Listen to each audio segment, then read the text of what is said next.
మండలంలో మా మాజీ శాసనసభ్యుడు ప్రకాష్ మీద ఆ జిల్లా అధ్యక్షురాల మీద ఒక కేసు పెట్టారు. వైఫల్యం వచ్చి వీరిది, కేసు వచ్చి వాళ్ళది. సాక్షాత్తు ఉన్న రోజున పోలీసు వారే వాళ్ళ తాలూకా మైకులు ఇచ్చి, సార్ మీకు కార్యక్రమం చెప్పండి సార్ మా మైకులో చెప్పిన నేపథ్యం, పోలీసు చెప్పిన రీతిగా అక్కడ ప్రవర్తించిన తీరు, ఈ ప్రభుత్వం చేస్తున్న అరాచకాలని, వాళ్ళు చేస్తున్న దౌర్జన్యాలకి ఆ ప్రాంతంలో ప్రజలతో కడుపు మండి ఈ ప్రభుత్వం దృశ్యాలను ఎదుర్కోవడానికి మరి జగన్మోహన్ రెడ్డి వస్తే వాళ్ళందరూ ఆయనకి సాదర స్వాగతం చెప్తే కళ్ళు కుట్టి ఇలాంటి కార్యక్రమాలు చేయడం, ఇదేమైనా ఎవరైనా ఆ కేసు పెడతారండి? ఇది అంటే వైఫల్యాన్ని కప్పించుకోవడానికి వచ్చి తిరిగి నాకు నాయకుడి మీద పెడతారా? నాకు ఇప్పుడు టీవీలో చూశాను.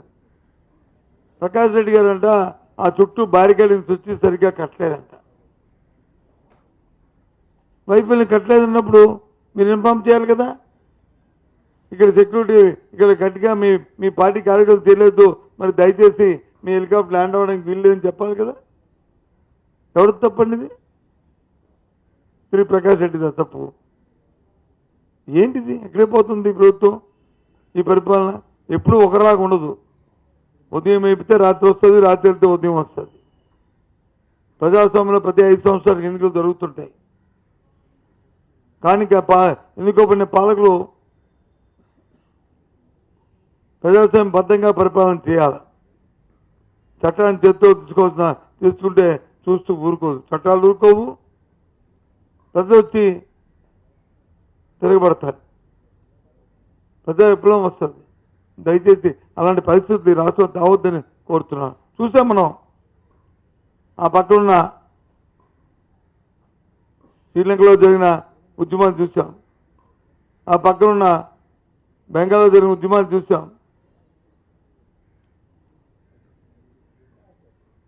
ఏ ఒక్కరు కూడా చూస్తూ అది తప్పది.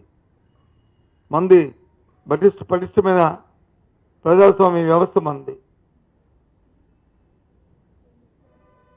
ఆబద్ధంగా వెళ్ళాలి, వ్యవస్థ గురించి మనం చిన్నాభిన్నం చేయడానికి వీలు లేదు. ఎవరికి హక్కు లేదు. ఇవాళే కాదు, రామగిరే కాదు, అంతకుముందు నంద్యాల జిల్లా మహానంది అక్కడ, అంతకుముందు గుంటూరు మిర్చాటికి వెళ్ళారు అక్కడ. ఎక్కడికి వెళ్ళినా మళ్ళీ పైపెచ్చు హెలికాప్టర్కి వచ్చేది, హెలికాప్టర్ ఏ విధంగా ఎగిరింది అని అడుగుతున్నారు, పైకి లేచింది అడుగుతున్నారు.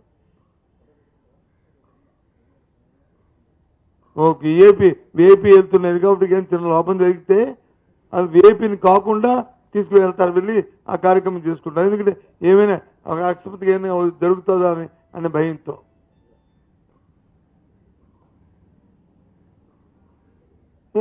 అమ్మ తెంగెత్తిగా లేదా?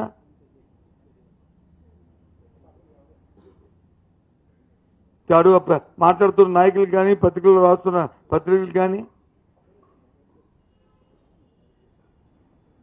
ఏంటిది? ఏ ఒక్కరికి కూడా ఇలాంటి పరిస్థితులు ఇలాంటివి రాకూడదని కోరుకుంటున్నాం. ఇలాంటి సంఘటన తీవ్రంగా ఖండిస్తున్నాం. జగన్మోహన్ రెడ్డి గారికి అందుకే జగన్మోహన్ రెడ్డి గారి రక్షణ కోసం కేంద్రం దగ్గరికి ఇంతకు ముందే ఇప్పటికే లేఖ రాశాం. మళ్ళీ అవసరమైతే ప్రత్యక్షంగా పోయి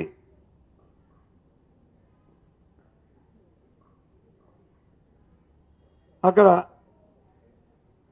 ఉన్న హోంమంత్రిత్వ శాఖని అవసరమైతే ప్రధానమంత్రిని కూడా కలిసి దీని మీద ఆయన రక్షణ కోసం డిమాండ్ చేయదలుచుకున్నాం.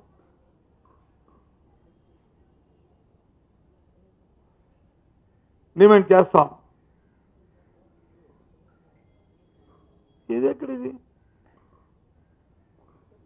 ప్రజలు వచ్చి మీకు ప్రజాస్వామ్యంలో మీకు ఓకే, మీకు ఎన్నికల్లో మిమ్మల్ని ఎన్నుకున్నారు, ఏ రకంగా ఎన్నికారో ఆ తర్వాత సంగతి. గెలిచారు. తెలిసిన తర్వాత ఓ మాన్యువల్ ఉంది కదా, మనకు ప్రజాస్వామ్యం ఉంది కదా,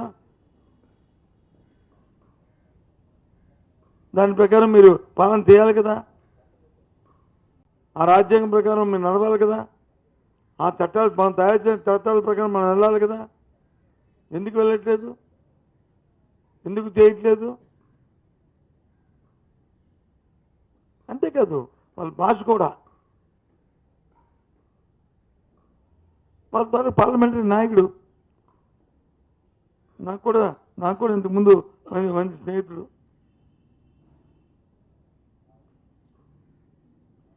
కృష్ణదేవరాయలు ఇప్పుడు వచ్చి పార్లమెంట్ నాయకుడు, సంతోషమే, కుర్రాడు, ఇంకా బోల్డంత వయసు ఉంది.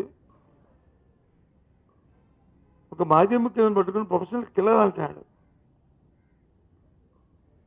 ఏమైనా ఆలోచన ఉందా? మళ్ళీ విద్యా సంస్థ నడుపుతున్నారు కదా మీరు, మీ తండ్రి గారును. మీ తండ్రి గారు ఇదే నేర్పారా నీకు, ఇలాంటి భాషనే?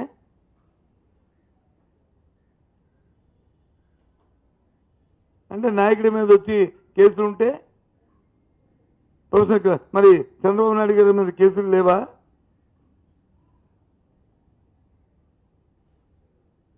చంద్రబాబు నాయుడు మీద కేసులు లేవా చెప్పనండి. మరి ఆయన కాదా? ఆయన కూడా అదేనా? ఏంటి మాటలు? నోటికి అద్దు అదుపు ఉండాలి. పరిపాలన వచ్చి గాలి కుదిరిశారు. ఎంతసేపు డైవర్షన్ పాలిటిక్స్.